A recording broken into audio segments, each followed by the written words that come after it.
Dear students, आज की इस वीडियो में हम लोग बात करेंगे यूपी बोर्ड 10th क्लास के स्टूडेंट्स के लिए उनके टेक्स्ट बुक का ये तीसरा poem, A tiger in the जू, यानी चिड़ियाघर में एक बाघ। और इसको कंपोज किया है इस पोएम को लेल्सी नॉरिस ने। किसने कंपोज किया इसको? लेल्सी नॉरिस ने। तो किसी भी पोएम का आपको पोएम का नाम और उसके जो पोइट है उसका नाम याद होना बहुत ज़रूरी है, क्योंकि कई बार क्या होता है कि जो स्टेंजा बेस्ड क्वेश्चन आते हैं उसमें से क्या होता है ये पूछ लिया जाता है। तो आज की इस वीडियो में हम लोग कवर करने वाले हैं इसका Hindi explanation line by line, और साथ ही साथ इसका सेंट्रल आइडिया और जो स्टेंजा बेस्ड क्वेश्चंस आंसर होते हैं वो, और साथ ही साथ हम लोग देखेंगे इसके एमसीक्यू टाइप्स क्वेश्चंस जो यूपी बोर्ड एग्जाम में जो कुछ पूछा जाता है हम वो सारी की सारी चीज़ें इसमें कवर करेंगे। तो इस बार एक इम्पोर्टेंट बात इसमें ये है कि इस बार आपको सेंट्रल आइडिया आपका कंपलसरी है, तो वो आपको बहुत अच्छे से याद करना पड़ेगा। और साथ ही साथ या तो आप उसके जो क्वेश्चन आंसर होते हैं आप वो कर दीजिएगा, या आपको पोएम की किसी भी एक पोएम की आपको 4 लाइनें लिखनी होंगी। तो ये आप अपने खुद से तैयार अच्छे से कर लीजिएगा। तो आइए चलते हैं, बिना किसी देरी हुए क्लास की शुरुआत करते हैं। इससे पहले मैंने 2 पोएम्स अपलोड कर दी हैं, पहली और दूसरी। उन पोएम को भी जा करके आप देख लें, वो चैनल की प्लेलिस्ट में आपको मिल जाएंगी। यदि आपको हमारे चैनल की वीडियोस अच्छी लग रही हैं या अच्छी लगे, आप चैनल की प्लेलिस्ट जाकर चेक कर लें, वहाँ पे वीडियो को देखें। यदि आपको अच्छी लगे तो प्लीज़ चैनल को सब्सक्राइब जरूर कर लें, साथ ही साथ बेल आइकन भी दबा दें ताकि आपको आने वाली वीडियोज़ की नोटिफिकेशन भी टाइम टू टाइम मिलते रहें। तो आइए हम लोग शुरुआत करते हैं। तो यहाँ पर थोड़ा सा राइटर के बारे में है, तो ये भी क्या कई बार पूछ लिया जाता थोड़ा बहुत, तो ये राइटर के बारे में आप अच्छे से देख सकते हैं। उसके बाद हम लोग पोएम की बात करें तो ये हमारा ज़रूरी है कि पोएम में क्या है। तो अबाउट द पोएम की हम लोग बात करें तो लेल्सी नॉरिस द्वारा लिखी गई कविता एक चिड़ियाघर में रहने वाले पिंजरों के में बंद बाघ की पीड़ा और असहाय की व्याख्या करती है। यानी यहाँ पे जो कवि हैं, जो लेल्सी नॉरिस कवि हैं, वो क्या काम करते हैं कि एक जो पिंजरे में रहने वाला जो जू में जो चिड़ियाघरों में जो बाघ होता है उसका कंपेरिजन एक जंगल में रहने वाले बाघ से करते हैं। कवि बताता है कि अगर एक स्वतंत्र जानवर होता है तो उसका जीवन कैसा होता है। कवि ने मनुष्य द्वारा अपने मनोरंजन के लिए पिंजरे में रखे जानवरों की स्थिति के बारे में समझाने का यहाँ पे प्रयास किया है। यानी जो जानवर पिंजरे में होता है और एक जानवर जो जंगल में रहता है, वो आज़ाद होता है, स्वतंत्र होता है, तो उनके बारे में, दोनों के बारे में यहाँ समझाने का प्रयास किया है। पहला स्टेंजा है, हम उसकी बात करें तो हमारा जो पहला स्टेंजा है उसमें क्या है देखिएगा। He stalks in his vivid steps the few steps of his cage. तो यहाँ पे क्या होता है, जो कवि बताता है कि वह अपनी ज्वलंत चमकीली धारियों में क्या करता है, वो डगमगाता है। आगे है on pads on velvet quite. तो यहाँ पे बताता है उसके पिंजरे के चंद कदम मखमल की गद्दी पर क्या है, खामोश हैं। कैसे हैं वो? खामोश हैं। आगे है इन हिज क्वाइट रेज। यहाँ पे बताता है वह अपने शांत क्रोध में क्या है, कैसा है, बिल्कुल शांत है। क्रोध में क्या है, वो शांत है।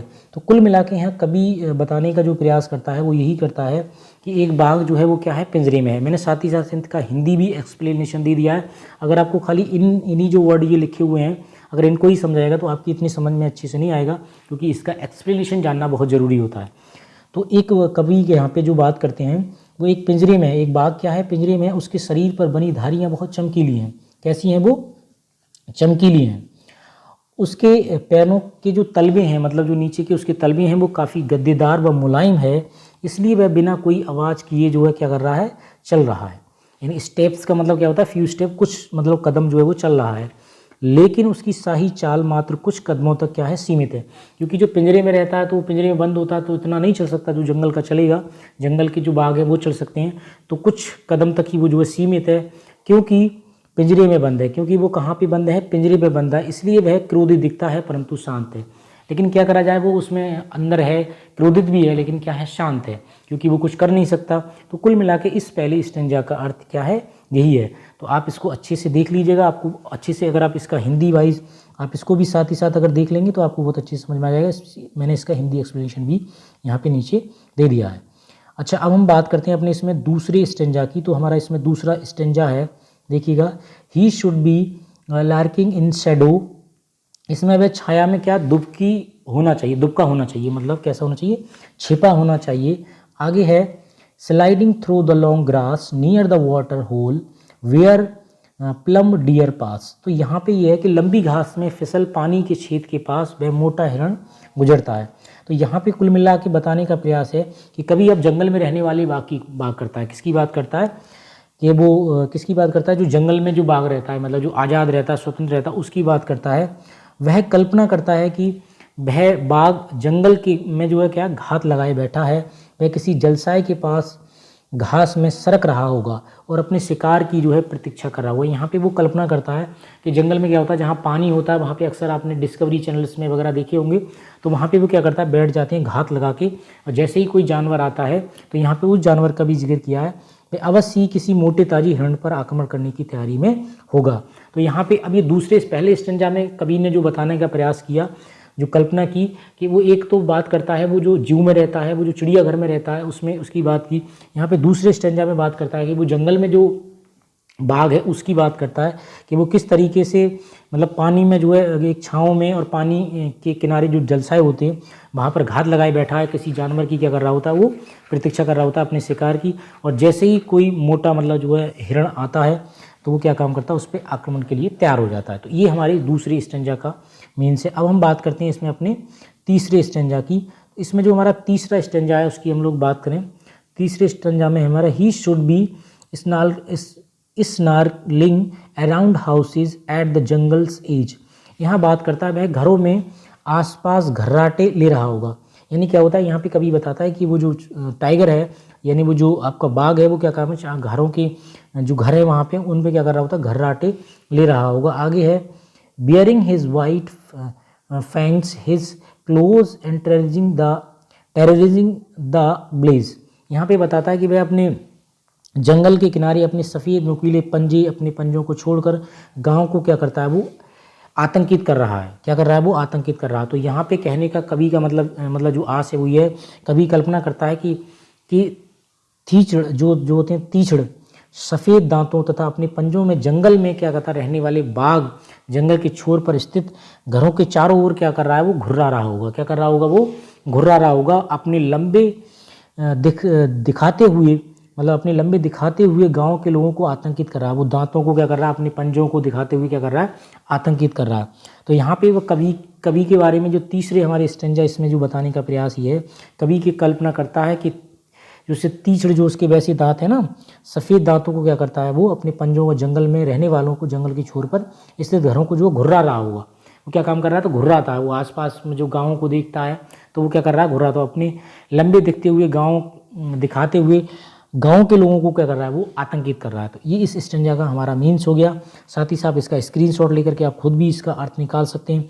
डियर स्टूडेंट्स, अगर आपको हमारा वीडियो अच्छा लग रहा है तो प्लीज़ शेयर लाइक ज़रूर करें ताकि मुझे और भी मोटिवेशन मिले वीडियो बनाने के लिए। अच्छा, हम लोग बात करते हैं इसमें हमारा जो चौथा स्टेंजा उसकी बात करें तो इसमें हम चौथे स्टेंजा की बात करें। But he locked in concrete sell his strength behind wars stockings the length of cakes ignoring visitors. यहाँ पे चौथे स्टेंजा में बताता है, लेकिन वह कंक्रीट सेल में बंद है। वो क्या होता है, एक सेल में, एक कोठरी में क्या होता है, बंद होता है। हिज स्ट्रेंथ बिहाइंड बार्स, उसकी ताकत सलाखों की क्या है, पीछे है। कहाँ पे है उसकी जो है उसकी जो ताकत है, उसकी जो एनर्जी है, वो कहाँ पे है, सलाखों के पीछे है। ठीक है। Stalking the length of his cage ignoring visitor, अपने पिंजरे की लंबाई का पीछा करते हुए जो आगंतुक होते हैं, मतलब जो विजिटर होते हैं, जैसे हम लोग कई बार देखने जाते हैं तो एज अ विजिटर हम लोग कहलाते हैं, तो उनकी क्या करता है, वो उपेक्षा करता है। तो यहाँ पे कभी कहने का आस है कि वह बाघ जो जंगल में स्वतंत्र था, यहाँ पे बताता है कि वह बाघ जो जंगल में स्वतंत्र था, अब पिंजरे में क्या कर दिया गया, उसको डाल दिया गया, उसे कंक्रीट की मजबूत कोठरी में क्या कर दिया गया, कैद कर दिया गया है, और शक्ति और सलाखों के पीछे जो है क्या कर दिया गया, बंद किया। उसकी ताकत को क्या कर दिया है, सलाखों के पीछे क्या कर दिया गया, बंद कर दिया गया है। वह जो आने वाले विजिटर हैं उनकी परवाह ना करते हुए अपने पिंजरे की पूरी लंबाई में चलता रहता है। अब जो उसकी में जो सेल बनी हुई है उसी में वो जो क्या करता है, उसकी पूरी लंबाई को वो जो तय करता रहता है, चलता रहता है। तो यहाँ पे अब उसकी स्वतंत्रता के बारे में, उसके बारे में कवि ने बताने का यहाँ पे प्रयास किया। अब हम बात करते हैं इसमें हमारे अंतिम जो स्टेंजा उसकी हम लोग बात कर लेते हैं। तो अंतिम हमारा पाँचवा जो स्टेंजा उसकी हम बात करें, the hears the last voice at night the patrolling cars and stares with his brilliant eyes at the brilliant stars. यहाँ पे है कि कवि बताता है कि रात में आखिरी आवाज़ सुनता है। रात में क्या करता है, वो आखिरी आवाज़ें सुनता है। जो आवाज़ किसकी है, जो पेट्रोलिंग कार, जो रात में जो जंगल में होते हैं उनमें क्या काम करती हैं, पेट्रोलिंग करती हैं, मतलब जो गश्त लगाती हैं, उनकी आवाज़ों को सुनता है आगे, और अपनी चमकदार आंखों से देखता है और चमकते सितारों को देखता है। तो वो यहाँ पे कवि कहने का मतलब ये है कि पिंजरे में बंद बाघ रात को गश्त के लिए घूमती हुई कारों को देखता है।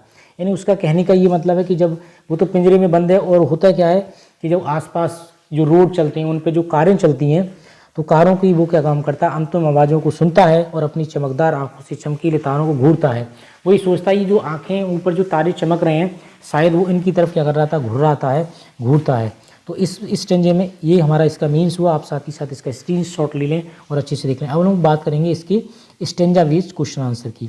तो इसका अर्थ हम लोग बहुत अच्छे से देख लिए हैं। तो हमारा जो इसमें पहला स्टेंजा है इसकी हम लोग बात करें, तो इसमें हमारा जो पहला क्वेश्चन है उसकी हम लोग बात कर लें। तो पहला है, साथ ही साथ मैंने हिंदी भी दी है। यदि आपको इसका PDF चाहिए तो मुझे कमेंट बॉक्स में ज़रूर बताएं, या हमारे व्हाट्सएप ग्रुप से भी जुड़ सकते हैं, वहाँ पे आपको इसका PDF भी मिल जाएगा। तो इसमें जो पहला क्वेश्चन है, who was walking in the forest, यानी जंगल में कौन टहल रहा था, तो इसका हमारा आंसर होगा tiger was walking in the forest. तो हमने हु की जगह क्या कर दिया, टाइगर, क्योंकि वो टाइगर ही जो है जंगल में टहल रहा था। तो ये हमारा पहला क्वेश्चन हो गया। हम बात करते हैं अपने इसमें दूसरे क्वेश्चन की, what did tiger seems but remains quite, चीता कैसा प्रतीत हो रहा था किंतु शांत था। तो इसका हमारा मीन्स होगा, इसका जो हमारा आंसर होगा, tiger seems to be angry but remains quiet, यानी बाघ जो है गुस्से में था किंतु शांत जो है वो प्रतीत हो रहा था। अब इसमें बात करते हैं हम इसमें तीसरे क्वेश्चन की। ये जो मैं आपको क्वेश्चंस, ये जो एक्सरसाइज में करा रहा हूँ, ये राजीव प्रकाशन का सलूशन है। क्योंकि पिछली बार क्या हुआ था, पिछली बार जो पहली बार एग्जाम हुआ था बोर्ड का, जो NCERT बेस्ड था, वो उसमें से ज़्यादातर राजीव प्रकाशन की बुक से ज़्यादा आया था, मैंने जितने सेट देखे। अच्छा, इसमें जो हमारा तीसरा क्वेश्चन है, which of the following is in a cage. तो इसमें तीनों आपके 4 ऑप्शन दिए हैं, the tiger, the dog, the bear, the horse. तो यहाँ पे जो हमारा राइट आंसर होगा वो ए है, टाइगर, यानी बाघ। इस पर आपको राइट क्लिक भी दिखाई दे रहा है।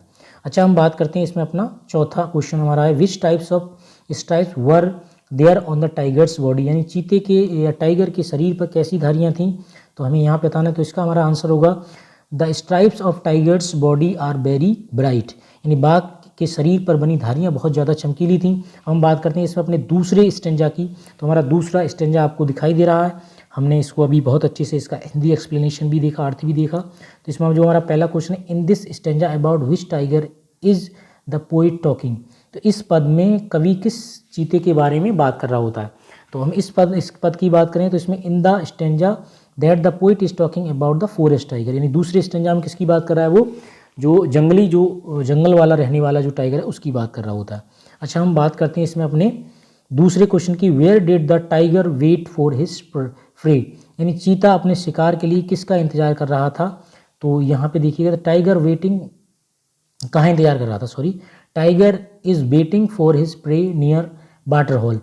तो जो बाघ था वो जलसाय के, यानी जो वाटर होल का मतलब क्या होता है, जलसाय के पास अपने शिकार की क्या कर रहा था, प्रतीक्षा कर रहा था। और किसकी प्रतीक्षा कर रहा था, ऐसे क्वेश्चन आ जाए तो वो हिरण की। अच्छा, आगे हमारा क्वेश्चन है इसमें, अच्छा, who is he in this stanza, यानी इस पद में वह कौन है, मतलब ही जो है वो किसके लिए रेफर किया गया है। तो इसमें हमें बताना, तो इसका हमारा आंसर होगा, he refers to the tiger in the stanza, यानी ये जो पद है हमारा, ये जो स्टेंजा है, इसमें किसको किया गया, वह बाघ के लिए संबंधित, मतलब टाइगर के लिए प्रदर्शित किया गया है, आप ऐसे बोल सकते हो। अच्छा, इसमें हमारा जो चौथा क्वेश्चन है उसकी हम लोग बात करें, which is the related to moving quietly in following. तो इसमें हमें क्या करना, 4 ऑप्शन बताने हैं कि इनमें से कौन सा शांति से चलने के लिए संबंधित है। तो इसमें 4 ऑप्शन है हमारे, लार्किंग यानी छिपकर बैठना, या प्लम मतलब गुदगुदाना, या पास से मतलब गुजरना, स्लाइडिंग मतलब फिसलना। तो इसका डी आंसर करेक्ट है, स्लाइडिंग मतलब फिसलना। हम बात करते हैं इसमें अपने तीसरे स्टेंजा की। तो हमारा तीसरा स्टेंजा उसकी हम लोग बात करें, इसके क्वेश्चन आंसर आप लोग देखिएगा। इसका जो पहला क्वेश्चन है, the tiger is snarling around the house at the jungles as is. तो इसका इसमें बताना आपको ट्रू है या फॉल्स है। तो इसका जो राइट आंसर होगा ये क्या है, ट्रू है। तो इसमें ये पूछा, चीता चिड़चिड़ाहट के साथ जंगल में किनारे पर बसे हुए घरों के पास गुजरता है, तो ये बात बिल्कुल सही है, तो ये हमारा ट्रू हो जाएगा। अच्छा, who is the terrorized by the tiger, यानी चीते के द्वारा आतंकित है, मतलब उनको डर किसको है। तो हमें इसमें बताना था, विलेजर्स आर टेरराइज्ड बाय टाइगर, यानी गांव वाले बाघ से आतंकित हैं, मतलब उससे डरते हैं। अच्छा, हम बात करते हैं इसमें अपने तीसरे क्वेश्चन की, who is the poet of the poem A tiger in the जू, इसके कवि कौन है। तो इसके जो हमारा राइट आंसर होगा वो the poet of the poem is Leslie Norris. इसके राइटर कौन है, कविता के लेल्सी नॉरिस इसके राइटर हैं। तो अगला हमारा पॉइंट है, सॉरी, इसमें हमारा अगला जो क्वेश्चन है, what did the tiger show the villagers. चीता गांव वालों को क्या दिखाता? The tiger show the villagers is close and the fence, यानी जो गांव वाले हैं उनको जो टाइगर है वो दांत और पंजे दिखाता है। हम बात करते हैं इसमें अपने चौथे स्टेंजा की। तो चौथा स्टेंजा अभी हमने इसका अर्थ देखा था। द टाइगर बाज इग्नोरिंग द विजिटर, यानी बाघ जो विजिटर मतलब होता है जो हम लोग जाते हैं देखने वाले, आने वाले जो सैलानी होते हैं उनको हम विजिटर बोलते हैं। तो बाघ आगंतुकों को अनदेखा कर रहा था। तो ये बात बिल्कुल क्या है? ट्रू है, सच बात है। आगे है इसमें जो हमारा दूसरा क्वेश्चन है इसका, who was locked in concrete cell, यानी कंक्रीट की कोठरी में कौन बंद था? The tiger is locked in the concrete cell, यानी बाघ जो है कंक्रीट कोठरी में बंद था। अच्छा, इसमें हमारा जो तीसरा क्वेश्चन है उसकी बात करें। तीसरे क्वेश्चन की अगर हम लोग बात करें तो देखिएगा जरा, where was the tiger free, यानी बाघ कहाँ आज़ाद था? तो tiger was free in the forest, तो बाघ जंगल में आज़ाद था। अच्छा, इसमें हमारा जो चौथा क्वेश्चन उसकी हम लोग बात करें, name of the poem of the stanza. तो इसमें मतलब इस स्टेंजा का जो कवि है उसको हमें बताना, द टाइगर, मतलब इस पोइम का जो नाम बताना है हमें। तो ये टाइगर इन द जू इस पोइम का नाम हो गया। हम बात करते हैं इसमें अपने अंतिम स्टेंजा की। तो ये हमने अभी हाल ही में इसका अर्थ देखा, अभी जस्ट इसका अर्थ देखा है। तो इसमें पहला क्वेश्चन है, the tiger does not here the last voice of the cars at night, ये क्या है? ट्रू है या फॉल्स है? तो इसका जो हमारा आंसर होगा, यानी बाघ रात में अंतिम कार की ध्वनि नहीं सुनता, तो वो सुनता था। तो ये क्या है हमारा? बिल्कुल फॉल्स है। ये कैसा है? वो नहीं सुनता था यहाँ पे दिया, तो लेकिन ये क्या है? फॉल्स है, ये गलत है हमारा, वो सुनता था। अच्छा, हम बात करते हैं इसमें कुछ फिलिंग इन द ब्लैंक्स दिए थे। The tiger gazes at dot dot dot with his shining eyes, तो इसमें आपका भरना है कि इसमें यहाँ पे क्या आएगा? स्टार्स आएगा या पीपल आएगा? तो इसमें क्या भरना होगा? हमें स्टार्स भरना है, यानी वह बाघ अपनी चमकीली आंखों से क्या करता है? घूरता है। तो ये हमें वो तो किसको घूरता है? तारों को घूमता है, लोगों को नहीं घूमता, क्योंकि ऊपर देखता है उसको लोग दिखाई नहीं देते। अच्छा, इसमें बात करते हैं हम लोग तीसरे की, which of the following are monitoring the tigers at night. तो इसमें क्या करना है कि उनमें से बाघ रात में किसकी, मतलब रात में निगरानी कर रहा था? कार की निगरानी कर रहा था। ठीक है, तो ये हमारा इसका राइट आंसर हो गया। हम बात करते हैं इसमें अपना जो हमारा कौन सा है? चौथा क्वेश्चन है।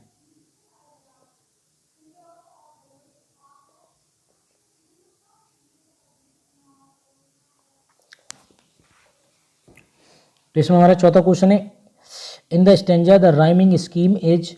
तो इसमें राइमिंग स्कीम क्या होती है हमको ये इसमें बताना है। तो मैं इसमें आपको बता दूं, क्योंकि मैंने इससे पहले एक वीडियो अपलोड किया है, आप उस वीडियो को जाकर के देख ले।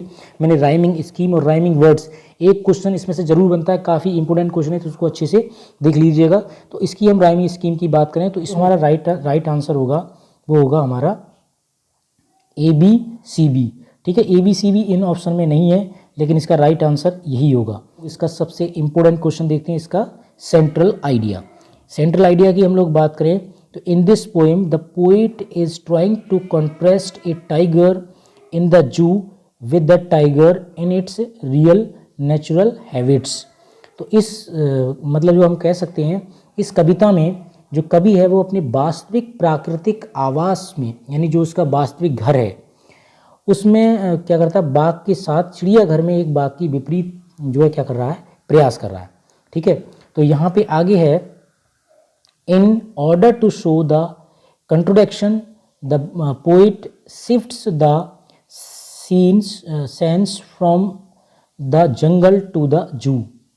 विरोधाभास दिखाने के लिए कवि जंगल से चिड़ियाघर तक का दृश्य जो है वो क्या कर देता है? बदल देता है। आगे है, the poet wants to show the difference between the two environments. तो कवि यहाँ पे क्या करता है? दोनों परिवेशों के, यानी दोनों जो सिनेरियो हैं, दोनों जो परिदृश्य हैं, मतलब परिवेशों के बीच क्या करना है? वो अंतर दिखाना चाहता है। यानी अंतर दिखाने का मतलब ये है कि वो जंगल में जो रहने वाला टाइगर है और जो चिड़ियाघर में रहने वाला टाइगर है, उन दोनों के बीच में क्या करता है? वो एक अंतर जो है वो स्पष्ट करना चाहता है। तो ये इसका हमारा सेंट्रल आइडिया हो गया। अब हम बात करेंगे इसके MCQ टाइप के क्वेश्चन आंसर की। आप इसका स्क्रीनशॉट ले लीजिएगा। तो इसमें हमारा जो पहला MCQ है, अगर हम उसकी बात करें, जो हमारा पहला MCQ है, the poem draw a contrast between और डॉट डॉट डॉट एंड, इसमें क्या आएगा? तो इसका D आंसर होगा, टाइगर इन ए जू, टाइगर इन ए फॉरेस्ट। तो यहाँ पे ये दोनों के बीच में बताया, तो टाइगर मतलब जो चिड़ियाघर वाला था और एक टाइगर हमारा फॉरेस्ट वाला था। तो इसका आंसर बी करेक्ट होगा। हम बात करते हैं जैसे पुरानी और नई किताबों में थोड़े से ये ऑप्शन क्या काम किए, इस बार नई जो किताब आई हैं 2023 वाली, तो उसमें क्या हुआ था, थोड़ा सा इधर उधर कर दिए हैं, बात बाकी वही है, ठीक है। तो आपसे इससे फ़र्क पड़ने वाला नहीं है। What has been personified in the poem, तो इसमें ये हमें इसमें बताना, तो इसका हमारा जो आंसर होगा वो कौन सा है, हमारा बी यानी फॉरेस्ट इसका करेक्ट आंसर है। हम बात करते हैं इसमें अपनी तीसरे क्वेश्चन की, तो हमारा तीसरा है name of the poetic device used in the lines in his quiet razz, तो इसमें जो फिगर ऑफ स्पीच का यूज़ किया गया है वो है हमारा ऑक्सीमोरन। इस पर भी एक बहुत ही शानदार वीडियो है, आप चैनल की प्लेलिस्ट में जाकर के चेक कर लें, क्योंकि इसमें से भी कुछ क्वेश्चंस पूछने की संभावना बनी रहती है। तो इस बार इसमें पूछे गए थे कुछ एग्जाम में, तो ये आपको ध्यान रखना है। अच्छा, इसमें हमारा चौथा क्वेश्चन है name of the poetic device used in the line on pads of velvet quiets, तो इसमें आपको बताना है इसमें कौन सा फिगर ऑफ स्पीच यूज़ किया गया है, तो इसमें है मेटाफर। कौन सा यूज़ किया है, सी इज करेक्ट आंसर इसका। अच्छा, हम बात करते हैं इसमें अपना पाँचवें क्वेश्चन की, शुड बी लार्किंग इन शेडो, तो यहाँ पे ये पूछा है कि इसका जो हमारा आंसर होगा टू कैच द डियर, ये वो किस लिए छायाओं में जो है बैठा होता है, तो वो इसलिए बैठा होता है क्योंकि वो डियर को यानी हिरण को पकड़ना चाहता है। अच्छा, अगला है इसमें हमारा जो 6 नंबर क्वेश्चन है what describe tiger in cell, तो इसका जो राइट आंसर होगा लॉक्ड इन कंक्रीट सेल, ये इसका करेक्ट आंसर हो गया। हम बात करते हैं इसमें 7 नंबर क्वेश्चन की अपनी, तो 7 नंबर हमारा क्वेश्चन है why ignoring visitor what is the poet trying to say, तो इसका जो राइट आंसर होगा ऑल ऑफ द एबव, यानी ये सारे के सारे ऑप्शन क्या हैं इसमें करेक्ट है। हम बात करते हैं इसमें अपने 8वें क्वेश्चन की, तो what does the tiger hunt near the water hole, तो यहाँ पे ये बताया कि वो जो जलसाय है उसके पास जो है किसका जो है वो शिकार करना चाहता था, तो ये हमें बताना, तो dear C is correct answer इसका। अच्छा, हम बात करते हैं इसमें अपने 9वें क्वेश्चन की, तो what is dear the tiger's attitude towards the visitor, तो इसमें इसका जो राइट आंसर होगा हमारा क्या है, इग्नोरिंग, तो ये इसका राइट आंसर हो गया। हम बात करते हैं इसमें अपने 10वें क्वेश्चन की, what is patrolling at night, रात में जो है वो गश्त कौन लगा रहा था, तो वो कैसे लगा रही थी, वो कारों के द्वारा, तो कार इसमें क्या है, करेक्ट आंसर है। तो ये हमारे इसके मतलब जो है सारे पूरी पोएम मैंने आपकी कवर करा दी। आपको क्या करना, 4 लाइनें नहीं बल्कि 8 लाइनें पोएम की याद करनी है। अगर आप उनको बहुत अच्छे से आप याद कर लेते हो तो क्या होगा आपको, क्योंकि अगर पोएम मान लीजिएगा वो पूछ ली गई, कुछ क्या होता है कि एक पोएम आपके लिए स्टैंडर्ड जैसा आता तो वो नहीं होनी चाहिए, उसके अलावा आप 8 लाइन कोई सी भी याद कर लीजिएगा, जो अगर एग्जाम पेपर में आ रही हो तो उनको छोड़ करके आप बाकी की 4 लाइनें लिख दीजिएगा, तो क्या होगा, इससे भी आपको 4 नंबर मिल जाएंगे। तो डियर स्टूडेंट्स, आपको ये वीडियो कैसा लगा, यदि आपको ये वीडियो अच्छा लगा हो तो प्लीज़ चैनल को सब्सक्राइब जरूर करें, साथ ही साथ बेल आइकन भी दबा लें और ज़्यादा से ज़्यादा हमारी वीडियोज़ को शेयर करें।